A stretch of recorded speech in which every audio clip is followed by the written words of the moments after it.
Hey there, I'm here with a Game of Thrones actor, one of the newest members of the cast of Season 8, the final season that all of the Game of Thrones fans have been waiting for, a German actor, Marc Rissmann.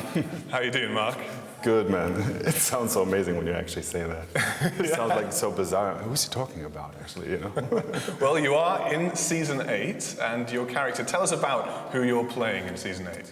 Well, I'm playing Harry Strickland, who, if you Google a little bit and read the books, which is already there, is a leader of the Golden Company.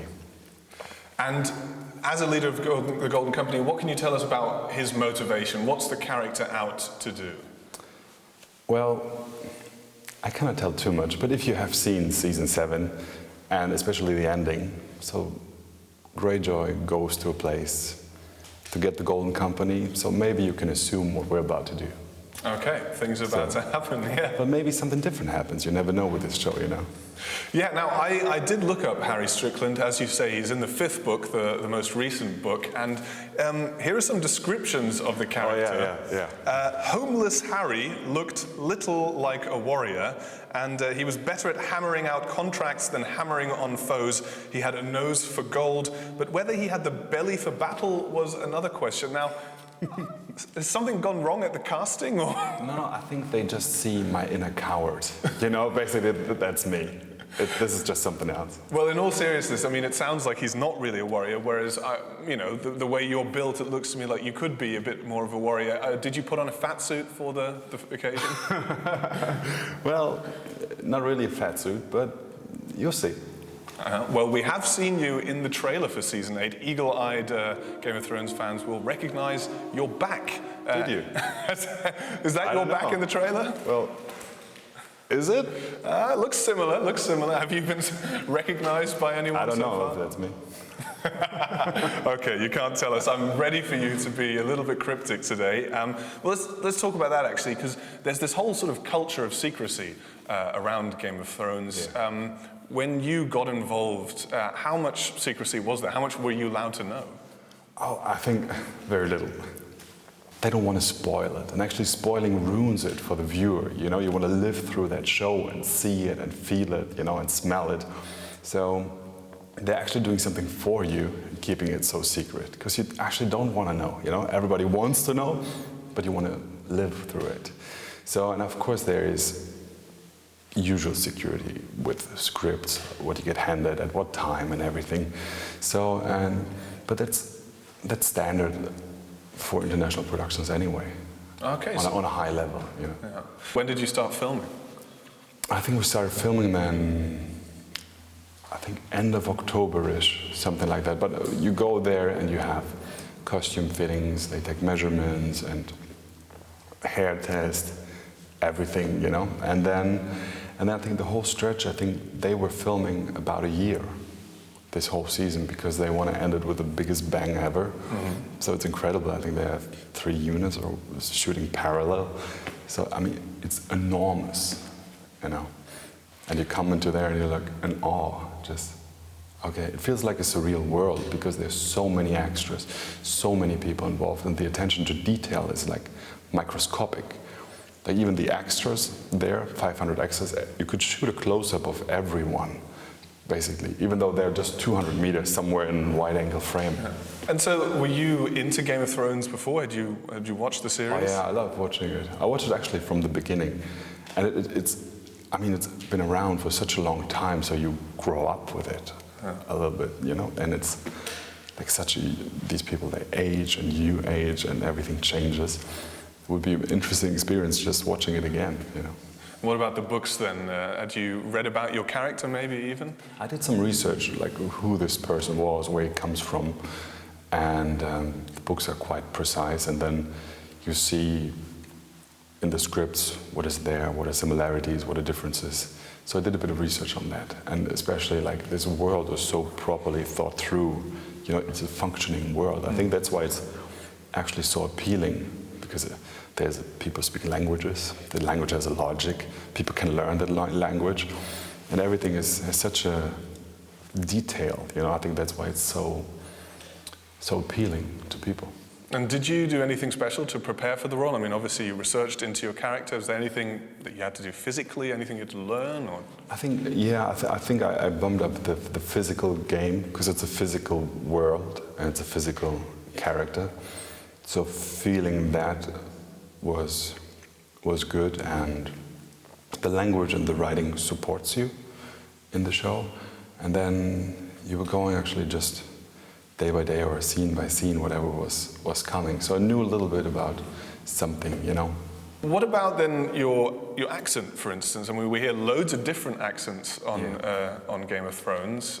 Did you have to do any dialect coaching, anything that your character was? There actually always like 2 coaches present on set, and they just correct little things here and there, so it sounds to what their standard is.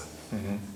And how does it compare then to, I mean, you've done all sorts of things. You started out on stage, if that's right, yeah? Doing, and also Shakespeare plays, for instance, then doing crime television series here in Germany. How did that happen, that transition to then doing English language productions, of which you've done many now? Yeah, so I think my career was always built step by step. You know, you study acting, you spend a bit of time in the theater, very traditional actually, and then you shoot a little bit here and there and crime shows and TV.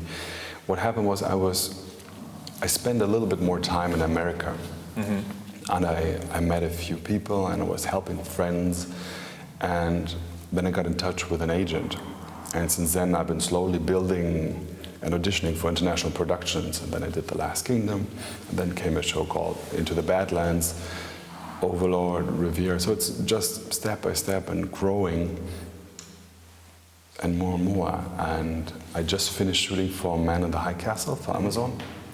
It was beautiful. I think I came back 2 weeks ago. And so it's just like a slowly progression into these things. And what's it like to act in not your mother tongue, in English? Is there any challenges you face, or how do you feel about it?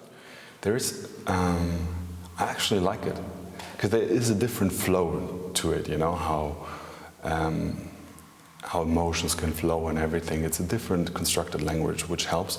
Sometimes when you get very complicated texts where there are words that you never used a lot, then it's kind of a, Jesus Christ, I have to memorize this word and I have to make it my own, you know? Because sometimes you can, because you basically, the best thing is you act from your memory or from feeling or something. You're not thinking about that word or something. So you try to create that blueprint where you can act just from intuition. Yeah.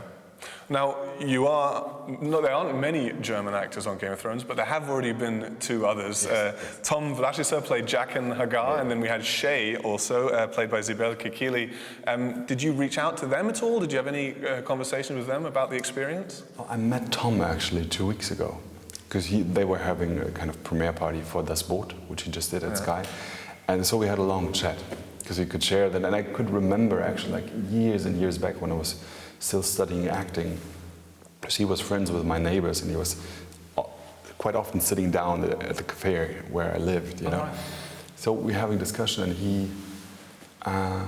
his journey is not too far from my journey, you know. He did Game of Thrones, and he's doing very well, and I'm so happy for him. You know, he's such a sweet guy. I know he loved being on the show, and it made him visible to the world, which is great. And do you feel that? I mean, you've worked on so many productions now. I mean, is Game of Thrones different in that sense? Do you feel like that is a chance to elevate and make yourself more visible? I think I let myself surprise, you know, because I've seen many examples of Friends where you have expectation is a killer of everything. So let's see, it's out of your control. It was funny because when I was in the metro, and you know the Berliner Fenster, where they do like advertisement and everything, and I was sitting there just like, you know, morning, and I look up, and I was like, oh, actor Marc Rissman is going to be in Game of Thrones with a picture of me. I was like, and then I was looking down. Does someone recognize me? No, because I had more beard, you know. So it is. We'll see what's happening.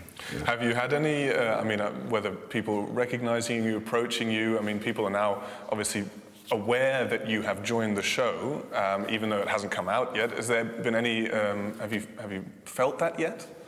Not really. Not so much. I mean, little things. I just came from Romania yesterday, and I returned a car, and these guys at the car rental, so I said, "Oh, here, guys, here's the car," and they were like, "Good." It's like, "You want to check?" Nothing happened, you know, because you have to check usually if I damaged something. I said, yeah. "So you're on Game of Thrones?" Because I did some Googling. I don't know how they know. Yeah. "That's fine with the car. We believe you. We trust you." You know, because of that. So. And let's talk about your experiences on set then. As you said, you spent a long time there. How long were you on the set then, Phil? I mean, they shot for over a year, and I was just flying in and out for scenes. So it's been an on and off with breaks in between. And where did you film? What countries? In Ireland, North Ireland. And I know you're not allowed to tell us too much. Trying to get some information. Well, only you're getting to a lawyer state. Without talking what happened in front of the camera, behind the camera, obviously there's a lot of downtime. Did you get to meet much of the cast of Game of Thrones, much of the other actors, some of the big actors who've been there since basically day one? Yeah, actually, I think I almost met everyone, which was nice, and I already knew a few people. I shot a movie called Overlord with Pilo Asbeck, who played Euron Greyjoy. Mm-hmm. And I met Kit very early, which was nice because I'm friends with his now wife. Oh, wow. So it was just a matter of time till we actually meet, so which was really nice. And I mean, they were lovely, to be honest. I mean, they're just like everyone else, except they're in Game of Thrones and are in everyone's living room on the TV. But yeah. Can you tell us, I mean, will we be seeing you in the entire season or bit by bit? I don't know. No. You know, the nice thing about this show is you don't know what's going to happen. You know, I think it was one of the first shows you're like, that person died, that can't be possible, you know? Yeah. So you will see. So how much information do you actually get? Do you just get a one-page script for the day, or do you get a little bit more information? What do you know? Well, I know. You want to? You don't have to tell me what. How much do you know? Well, of course, you know you're involved in arcs, and you know what you have to do. And well, I know quite a bit. You know quite a bit. Okay, well, we'll have a talk afterwards when the camera's off. In comparison to other productions you've done now, how did it compare in terms of scale? Because you've been on quite a few big productions. Yeah. Is this the biggest? Is it different to those ones, or is it kind of similar, just a little bit bigger? It is. I mean, it is a fantasy world, which requires a lot. You know, the genre, in a way, and. So it is bigger, and when you have such an amount of extras. So it is in terms of, I haven't shot like I can't say that actually. So it is very big. Yeah. And I mean, let's talk about what you can and can't say. Are you actually, I mean, I've heard all sorts of stories of people being given the whole script and all things like that. Are you briefed on what you can say and what you can't say? Yeah, basically, you're not allowed to spoil anything. Yeah. So, and you don't want to. You know, nobody wants to hear, because you want to see that show. Right, let's get in a round of quick-fire questions with one of the new members of the cast in Season 8 of Game of Thrones, Marc Rissmann. So, Marc, you're a Game of Thrones fan. What is your favorite character from the show? Or who would you like to play? Oh man, all these characters are so unique, you know. You have Greyjoy, you have Lannister, you have all these. I think I have to settle down for the dragon to keep it even for all the people, you know. Okay, well, you know, it's all possible with the latest technology. Who's your least favorite Game of Thrones character? But the thing is, Jesus Christ, dude. Not the actor. I know, but when you hate someone, isn't he doing a marvelous job in a way? I suppose. You remember that kid that played the king? I forgot his name. Joffrey. Jesus, what an amazing actor, but what a douche, you know? You hated him in the show. Yeah. What was one of your favorite moments from working on the set? Working on the set? I can't tell you, dude. You're not allowed to tell me? Okay. I would spoil the shit of it. Well, as a fan then, what's your favorite Game of Thrones theory? Do you have any favorite theories? The thing is, I don't need theories because I have knowledge. You know what I mean? So, Oh, you're so mean. You know everything already. I'm sorry. Well, let's talk about your experience on set then. What's the coolest thing about working on Game of Thrones? The coolest thing, I think, the passion about the people, from the people, because you, from costume department to the drivers, everyone is so proud of the show. So you feel it, you know, you smell it, and at costumes fittings you see these dresses that they designed, and you see a story and the texture that you actually never become aware of when you watch the show itself, but it is there, and I think it makes it so rich. Yeah. So there's a lot of things that we see happen quite a lot on Game of Thrones, and I want to find out, maybe if you can tell us if they happen to you. Did you get naked for the show? Mm. Okay, not allowed to say. Did you die on the show? Did they talk to you about potentially getting naked on the show? What was the question? Okay, there's a catchphrase that almost everyone knows from Game of Thrones. It's been coming for a while, and now it's finally arrived in season 8 and continuing on to season 8. Winter is here, so can you do your best "Winter is coming"? Impression? Yeah. I could channel Tom Waits or something like that, maybe. Winter's here. Oh, okay, that's scary. So winter is actually here because you're on season 8. Would you like to live in the Game of Thrones world? Oh. I mean, yes, it's just very bad times at the moment there. You know, I think usually it's quite cool. Yeah. You don't have cell phones, no distractions.